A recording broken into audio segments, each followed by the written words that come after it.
Hello students, तो आज हम बात करने वाले हैं स्प्लिट स्पून सैम्पलर के बारे में। ये स्प्लिट स्पून सैम्पलर बहुत ही ज़्यादा यूज होता है जब आप डिस्टर्ब्ड सैंपल के बारे में बात कर रहे होते हो। सॉइल का जो एक डिस्टर्ब्ड सैंपल का कलेक्शन की अगर आप बात कर रहे हो तो ये वाला आपको सैम्पलर यूज बहुत ही ज़्यादा देखने को मिल जाएगा। अब स्प्लिट स्पून जो सैम्पलर है वो मेनली 3 पार्ट में कंसिस्ट करता है। ठीक है, आपको इमेज में भी देखने को मिल रहा होगा। इस इमेज के अंदर आपको देखने को मिल रहा होगा 3 हिस्से हैं आपके, है ना। सबसे पहला जो पोर्शन है वो आपका कहलाता है ड्राइविंग शू, जो कि आपका स्टील से मिलके बनता है, जो कि आपका 75 लॉन्ग होता है। ठीक है, दूसरा आपका जो पोर्शन है वो है आपका स्टील ट्यूब होता है, जो कि 450 की लेंथ है, जो कि स्प्लिटेड है लॉन्गिट्यूडनली 2 भागों में, 2 ऑल हाफ्स में। ठीक है, तीसरा जो पार्ट होता है वो आपका कहलाता है कपलिंग, जो कि टॉप पे है ना, ट्यूब टाइप में है, और जिसकी लेंथ है आपकी 150 तो इन 3 पार्ट में ये स्प्लिट स्पून सैंपलर होता है, और इसी से आप लोग क्या करते हैं, सैंपल को उठाते हैं। जो इस सैंपलर का जो आउटसाइड डायमीटर है इस स्प्लिट ट्यूब का, वो कितना है, 50 का है। और जो इनसाइड डायमीटर होता है वो कितने का होता है, 38 का होता है। अब इसकी जो कपलिंग हेड है उसके अंदर 4 वेंटिंग पोर्ट्स होते हैं, जो कि 10 के डायमीटर होते हैं, और साथ ही साथ एक चेक वाल्व होती है जो कि उसके सैंपल की रिकवरी को इम्प्रूव करती है। और ये स्प्लिट स्पून सैंपलर आपके स्टैंडर्ड पेनिट्रेशन टेस्ट में भी यूज होता है।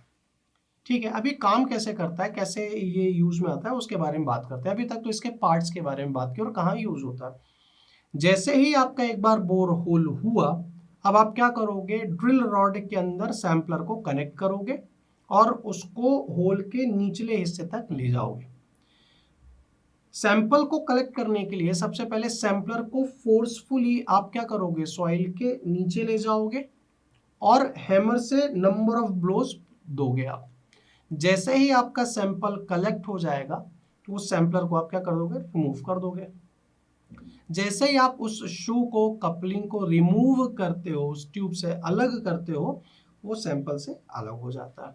अब क्या करोगे, आप सैंपल को क्या करोगे, कंटेनर में रखोगे, सील पैक करोगे और उसको क्या करोगे, लेबोरेटरी तक ट्रांसपोर्ट करने के लिए भिजवा दोगे। ठीक है ना। अगर आपकी सॉइल जो बोरहोल में है वो सॉइल, अगर आपके वो बिलो वाटर टेबल है या फिर आपकी फाइन सैंड है, तो वहां पे सैंपल की रिकवरी थोड़ी सी डिफिकल्ट हो जाती है। ठीक है ना, वाटर टेबल के अगर नीचे है या फिर बहुत ही फाइन सैंड है तो बहुत टिपिकल हो जाती है। For such type of soil, उन तरीकों के सॉइल के लिए आपको क्या यूज करना है, एक स्प्रिंग कोर कैचर आता है, जो कि आपको इमेज में दिख रहा होगा राइट हैंड साइड में। ठीक है ना, इमेज में आपको दिख रहा होगा, इमेज आप देखते रहेंगे। तो उसके लिए आप वो यूज करते हो, स्प्रिंग कोर कैचर डिवाइस को यूज करते हो।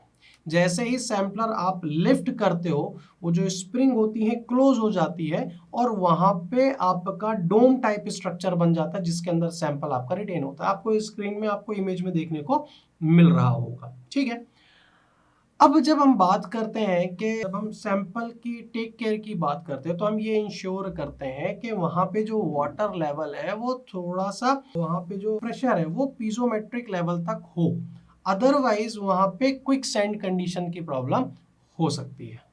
तो इस तरीके से आज हमने कवर किया और डिस्कस किया split spoon sampler. I hope आपको समझ में आया होगा। आज के लिए इतना ही। Thank you very much.